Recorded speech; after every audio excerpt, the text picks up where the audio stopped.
Dat is nog niet zo eenvoudig. Take 2. Take 2.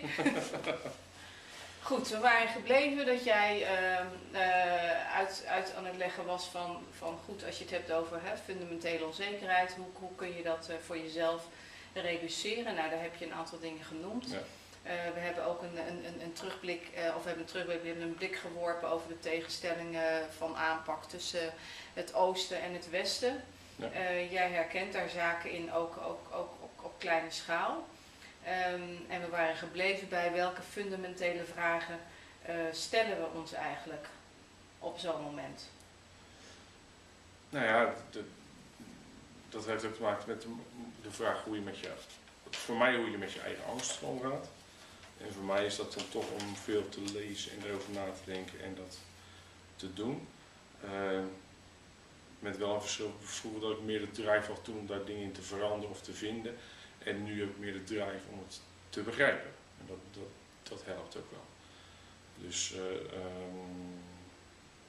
dat geeft mij in ieder geval rust. En het geeft me ook, naast dat het meer overzicht geeft, geeft het ook meer...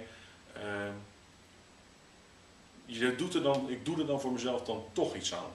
Snap je? Dus hoe complex dat is, door het proberen te begrijpen, doe ik daar iets aan voor die complexiteit. Maar ik heb niet de illusie dat ik daar iets in kan veranderen. Snap je? Ik kan het niet minder maken, hoor. Ik kan het alleen beter proberen te doorgronden en te begrijpen.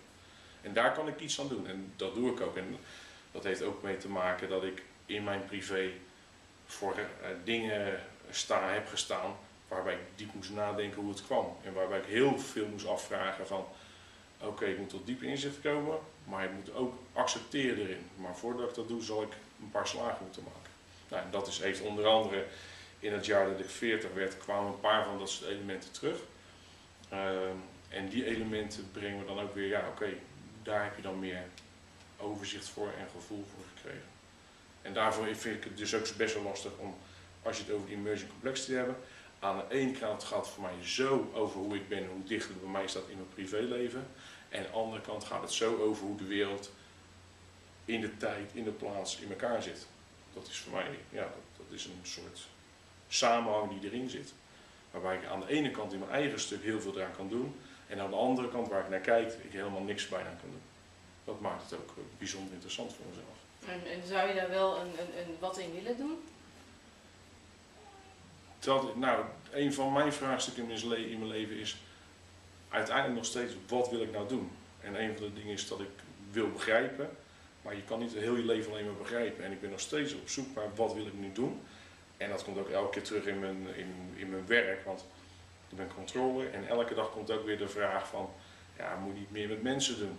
En als ik dan weer denk, ik ga meer met mensen doen, denk ik van, ik vind de controle ook leuk. Dus ik blijf er waarschijnlijk nog heel lang in zoeken. Ik weet het niet. Ik heb geen idee. Dus.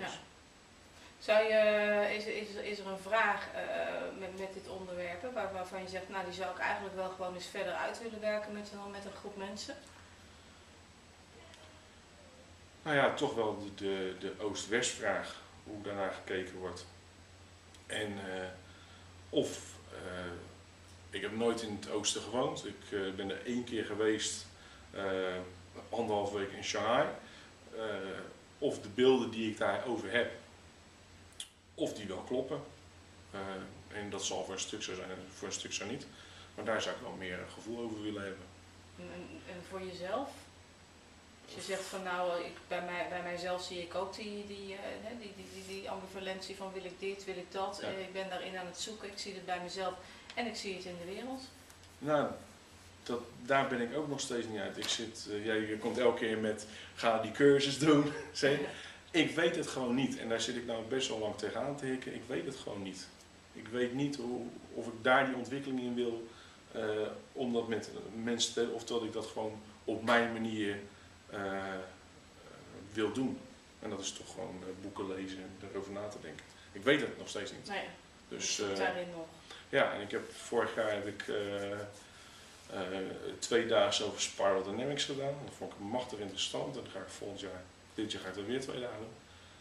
Maar dat is toch meer absorberen dan doen in een groep en mee bezig zijn.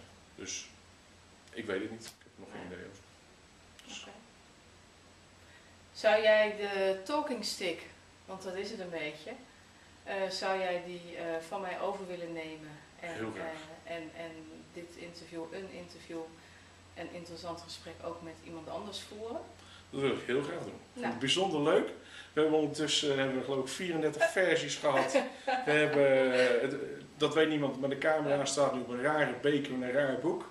Dat hebben we al op een prullenbak gehad. Nee, ik vind het hartstikke leuk om te doen. Oké. Dus. Heb je al enig idee over welke vraag dat je toe zou willen voegen aan de vragen die wij nu hebben besproken? Ik denk dat het dan toch meer naar de Oost-West-vraag gaat van hoe zouden ze er in andere delen van de wereld over emerging complexity denken. Dus hoe zou een Chinees of een Indiër, dat is natuurlijk allemaal heel generiek, hoe zou die erover denken? Ja. Dus ik denk dat dat heel interessant zou zijn. Ik denk toch dat we uiteindelijk krijgen we nog allemaal, gaat het nu allemaal Nederlands doen of allemaal Europeanen, ik weet niet waar het zwermen eindigt. Maar laten we stellen dat we allemaal Nederlands doen, krijgen we toch een algemeen beeld. En ik zou het leuk zijn als we toch in de positie van een Chinees kwamen. Ja. Oké. Dus. Nou, succes. Dankjewel. En dankjewel. Dankjewel. Dat is toch niet makkelijk, Ingrid?